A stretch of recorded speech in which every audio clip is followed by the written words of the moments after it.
This is getting ready to be West Virginia pepperoni rolls, made in Virginia. I lay mine out like this before I roll it up.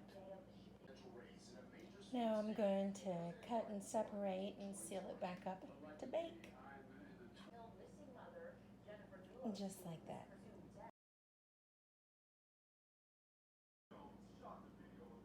And here's what they look like 30 minutes later.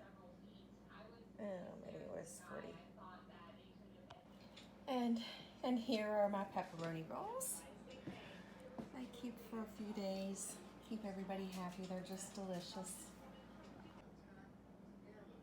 Here's the inside of one. Now, these are just the ones I make at home.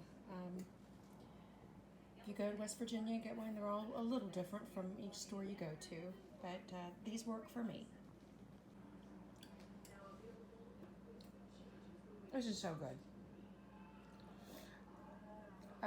The bread recipe I use is from Sally's Baking Addiction, and I'll post this after this last clip. But this will hold them over till dinner.